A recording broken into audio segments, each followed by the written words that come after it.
Recibiendo a partir de este momento al presidente de la Cámara de Comercio y Servicios, Julio César Lestido, que ya está con nosotros. ¿Cómo le va, Lestido? Buen día, bienvenido. Muy buenos días, muchas gracias, un gusto estar con ustedes. Un placer que nos visite por acá, Lestido. Segunda vez al frente de este colectivo bastante importante, ¿no? Sí, ya es el segundo periodo. Nosotros estuvimos del 17 al 21 y después en el 21 nos teníamos que ir y bueno, se ve que nadie quería agarrar y nos Es que le tocó pandemia a usted también. Sí, a mí me tocó la pandemia. Sí, sí, la verdad, sí, fue un momento, fue una experiencia, por un lado muy traumática, pero por el otro lado muy importante para mí. ¿Qué aprendizaje sacó de allí? Mucho. Primero, resaltar lo que es la actividad, el comportamiento y la actitud de los uruguayos frente a la situación, a la dramática situación que nos tocó vivir y al mundo, y después, una vez más, la resiliencia de los empresarios uruguayos. El empresariado uruguayo, me tocó vivir situaciones, primero conocer un panorama que no lo conocía, porque uno siempre está enfocado dentro de su rama o su rubro, pero la ventaja de estar en la Cámara que es muy amplia, abarca comercio y servicios, y bueno, conocí situaciones que realmente llamaban la atención. Claro, fue una época difícil, no todo andaba sobre ruedas en esa época, ¿no? No, pero la verdad que tengo que un reconocimiento al empresariado uruguayo, porque sobre todo a las MIPYMES, porque ellas en ningún momento cerraron, ellas siguieron y fueron los que mantuvieron a la economía funcionando y sobre todo fueron los que nos permitieron que nosotros en nuestros barrios, en todos lados, nos pudiéramos alimentar y seguir caminando, ¿no? Tal cual. Bueno, a propósito de eso, en agosto, a fines de agosto se presentó el informe de actividad durante el segundo semestre de 2023 que, usted decía, refleja una fase de estancamiento, una caída del 0,1% en términos interanuales. Ahora ya lo vamos a repasar eso, pero también se conoció que las ventas de las microempresas disminuyeron casi un 9,5%. ¿Qué valoraciones hace a propósito de esto? Bueno, eso, que evidentemente, primero, la micro y pequeña empresa se está viendo afectada por la situación que hoy estamos viviendo con la Argentina. Es una realidad. La diferencia cambiaria que tenemos con la Argentina está impactando muy fuerte, sobre todo en algunas zonas del país. Entonces, esta encuesta para nosotros arrojó datos importantes. En primer lugar, bueno, que tenemos un estancamiento en lo que tiene que ver con las ventas reales comparados con interanual. La otra cosa que es muy importante para nosotros es que nos permite ver la situación en dos etapas, en dos sectores, vamos a decir. Tenemos que ver que dividir el país en lo que tiene que ver en la zona litoral e interior del país y después lo que tiene que ver la zona de Montevideo, la zona metropolitana. Y ahí vemos que hay comportamientos distintos. Las empresas no se han comportado de la misma manera y evidentemente en esta situación que hoy estamos viviendo, las que más han sido afectadas son la micro y pequeña empresa. ¿Estamos hablando de afectaciones importantes, digamos, en el litoral o esto se puede generalizar a nivel de todo el país? Sin duda, nosotros dividimos en esta encuesta en 5 zonas el país. ¿No? Tenemos la zona del litoral, después lo que nosotros denominamos como una espina dorsal, la columna vertebral, que son los departamentos del centro del país.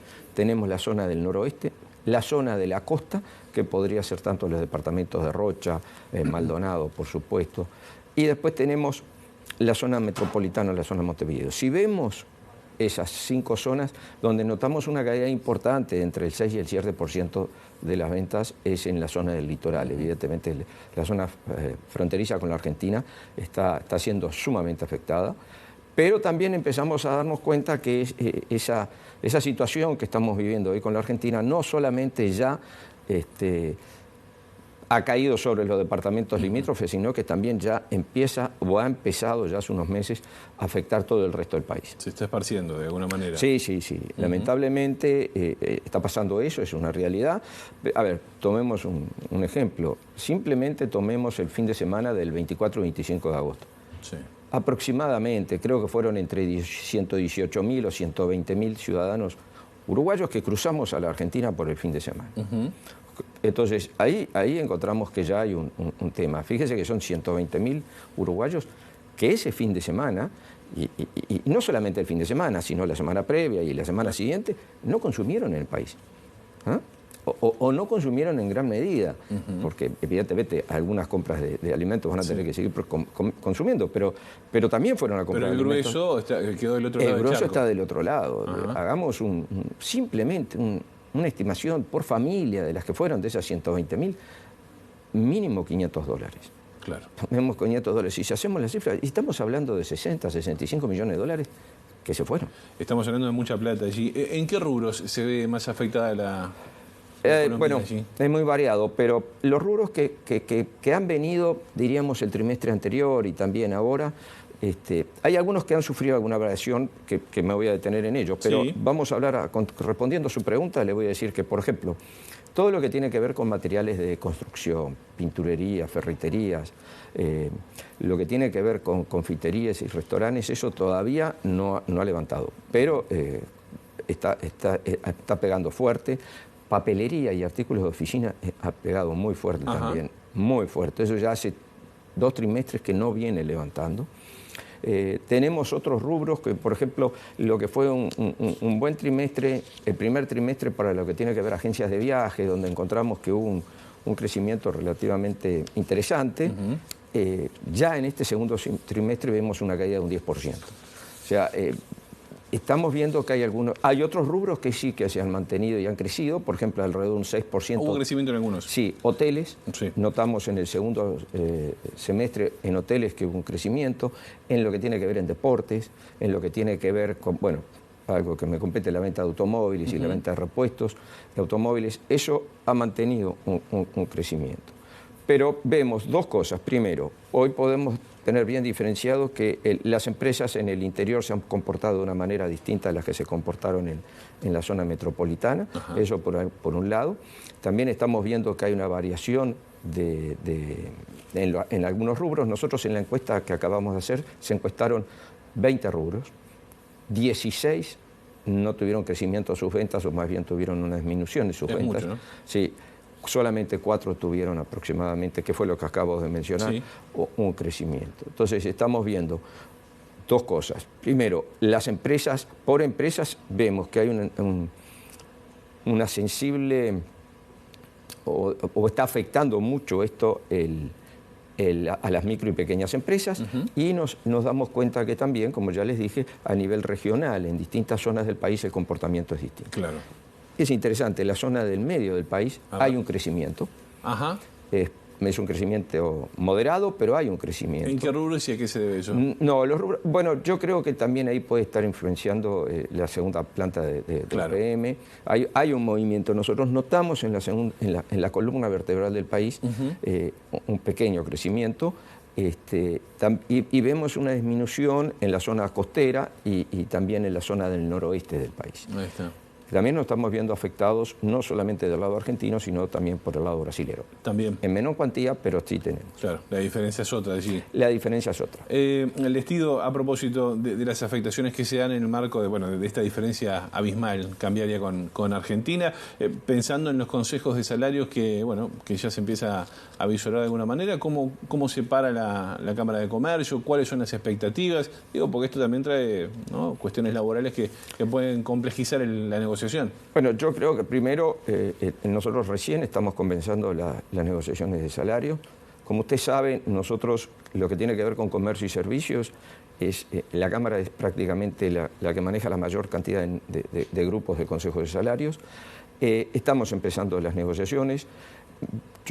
Lo que nosotros vemos es que tenemos que entender la situación entre todos. Están claras las pautas del gobierno, el gobierno ha fijado las pautas y ahí sobre eso se está negociando. A mí no me gusta hablar mucho del tema durante el proceso de la negociación porque nosotros somos de los que creemos que hay que dejar que las partes negocien sin ninguna influencia, sin ningún aditamento externo que permita... o que entorpezca la negociación. Que entorpezca la negociación. Nosotros creemos que esto tiene que fluir entre las personas que están involucradas, que tienen mucha experiencia todas las partes, entonces dejemos que negocien y, bueno, una vez finalizadas las negociaciones, sí, está muy bien. Podremos. ¿Pero la Cámara está conforme con la pauta de gobierno? Sí, era lo que estaba, sí, porque era lo que estaba previsto. O sea, era lo que estaba previsto. Bien, bueno, tema para seguir analizando más adelante. Dice, nos quedan pocos minutos, pero hay una intención del PIT-CNT que se esbozó el pasado 1 de mayo de ir hacia una eventual reducción de la jornada laboral, en lo posible sin pérdida de salario. Es una de las tesituras que se maneja allí. ¿Qué visión tiene la Cámara sobre esto? Bueno, a ver, Nosotros dijimos que estudiamos todas las opciones. Nosotros no decimos que no de entrada, simplemente analizamos. Hay que ver si las condiciones están dadas. Nosotros entendemos que hoy un tema que es la productividad es muy importante para tomar en cuenta cuando nos sentemos a hablar de este tema. Tenemos que tener en cuenta de que hay una relación. Cuando yo tengo una relación contractual laboral con usted, usted me contrata a mí y usted me dice estas son las condiciones de trabajo, yo creo que tiene que haber una compensación. Entiendo que tiene que haber una compensación, porque si no, ¿por qué no? ¿Por qué? Por el simple hecho, digo, yo quiero trabajar 8 horas, quiero trabajar 6 horas y que me paguen por 8. Digo, ¿por qué? ¿Qué tiene que haber? ¿Tiene que haber una negociación previa o tiene que haber un argumento valedero? Creo que en este momento no están dadas las condiciones. Repito, entiendo que se puede discutir el tema, que hay que discutirlo el tema, pero que en este momento, como están planteadas la situación, es muy difícil que yo vaya a una empresa del interior y le diga, che, mirá que ahora vas a pagar 8 horas y van a trabajar 6. Y me va a decir, ¿cómo hago? Claro. Eso por un lado. Eso por un lado. No solamente en el interior, o sea, no solamente en la zona del litoral. Hoy nos estamos viendo afectados, como dije, por la situación argentina, por la diferencia de cambio, pero también por la mercadería que está entrando al país en forma irregular. Claro. Entonces, afecta a todo. Entonces, es muy difícil, si ahora estamos viendo, y usted acaba de avisar, o acaba de mencionar, que hay una caída de 7, 8, 9% en las pequeñas y medianas empresas, ¿cómo le digo yo a un empresario? Le digo, mirá que de ahora en adelante vos vas a pagar 8 horas y vas a trabajar 6 horas. Me dice, muy bien, esto es muy bueno, todo muy lindo. ¿Y cómo hago yo para mantener mi empresa y para poder seguir generando empleo? Entonces, hay muchas cosas, no es solamente decir quiero hacer esto. Sí, hay que ver en qué contexto y cómo está la situación. Hay que seguir debatiendo ese tema. Sin duda. Yo creo que usted acaba de decir algo que es mágico. Hay que seguir debatiendo el tema, ¿no? Bien. Julio César Lestido, bueno, nos quedan un montón de temas para hablar, no tenemos más tiempo, pero, por ejemplo, a grandes rasgos, ¿en qué quedaron las observaciones de la OIT? En 30 segundos le pido eso. Bueno, como ustedes saben, el gobierno ha llevado adelante muchas de las recomendaciones de la OIT. Para nosotros hay uno que aún sigue vigente y estamos... entendemos que tenemos que seguir hablando de él, que es el artículo 12 de la ley, que establece que nosotros siempre hemos estado de acuerdo a lo que establece la OIT, que es una recomendación de la OIT, no es una posición o un capricho nuestro, en que las negociaciones nosotros tienen que ser bipartitas. El Estado o el gobierno tiene que fijar las condiciones o los salarios mínimos por categoría, pero después las condiciones de trabajo tienen que ser negociadas entre las partes. Bien. Entonces, pero el resto entendemos y estamos de acuerdo que se han cumplido con todas las otras normas o planteos que se habían hecho en la queja. Bien, bien. Bueno, echar la cuenta de más entonces. Con mucho gusto. Julio César Lestido, gracias por estos minutos. Muchísimas gracias a ustedes y tengan muy buenos días. Hasta la próxima.